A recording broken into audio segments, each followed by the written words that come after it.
अस्सलामु अलैकुम आज बनाओ अस शिमला मर्चवांगन अख मजेदार तो ज़बरदस्त हिंदी रोगन जोश तो अथ मज करो अस वारियाह कम मसाल ते इस्तेमाल तो बे आसि वारियाह मजेदार ते तो वमेद ते तोह यह पसंद पक्यो करो शुरू मेनी प्लेटस पे नील मर्चवांगन तो वजल मर्चवांगन बे चोर शिमला मिर्च तो यह गंड तो यम छलहोक गो तो पत करहोक नुक नुक शिमला मिर्चन कोर मे नुक नुक तो बे यमन नीलन तो वजलन मर्चवांगन तो कोर मे नुक नुक तो बे थो मे यह गंड निकरत प्लेटस पे तो बे मे यह जाम दद कवल निमज तो ये बनाओ अजुक सुन मे जोल गैस गैसस पे थो मे यह बान तो अथ मज त्रो तिलस 2 क्रेंड यह बतन फल तिल इस्तेमाल करान तो तील गरम गस्ती त्रो गोत मज शिमला मिर्च नुक नुक कर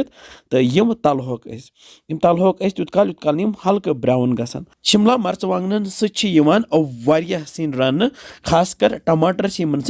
मजेदार गसान यन त्रो बह यह गंड तो बेम नील तो वजन मर्चवांगन ये ऊर तो यह दिमो यमन शिमला मर्चवांगन सती तलिन तो असल पे तलिन लगित त्रो बह यन ये रोहन यह मे 5-6 रोहन फलन नुक नुक कोर्मुत श्रापित तो यह त्रो मे अत ऊर तो ये सती दिमोस हल्क तलिन तो अमे पत त्रो बह यम 3 सब्ज ٲलव बे त्रो बह यह बदान पाउडर 1 चमचह दानवल पाउडर 1 चमचह बे त्रोस मर्चवांगन पाउडर 1 चमचह तो बे त्रोस लेद्र पाउडर चमचह ओड लेद्र ऑप्शनल तो हेक्यू लेद्र बगैर ते बनत तो ये दिमो तलने फश तल गैस लुत तो हल्क ये तलिन लगित वन यह जामदद कवल तो अत दिमो सही पे छक तो सही पे छक लगित त्रो बह यह सारी जामदद कवल ये ऊर तो ये मज यह जामदद त्रित रलावन यह सही पे तल गैस लुत तो करहोन यह तैयार ये ते हिंदी रोगन जोश तैयार करान तथ त्रावान तंबर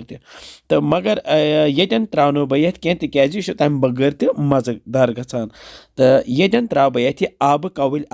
कम ज्यादा आब त्रोस नी बे त्रोस नून चमच 1.5 नून कूत तुम खेवान तमे हिसाब त्रो तुम तो रलावन यह सही पे तो तल थो गैस लुत तो ये थो बह पे ढकन तो करहोन यह तैयार यूत काल यह आब श्रपियत तो 10-15 मिनट गस्ती तुल बह ढकन बे थोत आब श्रपियत तो यह वन मट्योमुत तो शिमला मिर्च जल्दी जल्दी सनान तो तैयार सोन अजुक सुन तो यपर ओन मे यह स्टील कवल तो अथ मजी फिरहन अजुक शिमला मर्चवांगन हुंद हिंदी रोगन जोश तो पे त्रोस रस कतर तह मजेदार हेको यह चोच सत खेत या खेमो गर्मा गर्म बतस तो वमेद से तह यह अजुक सुन पसंद आमुत तुह तह बनजो तो इंशाल्लाह समखो बे जल्दी तुह थो पन ख्याल बिहिव रबस हवाल अस्सलामु अलैकुम।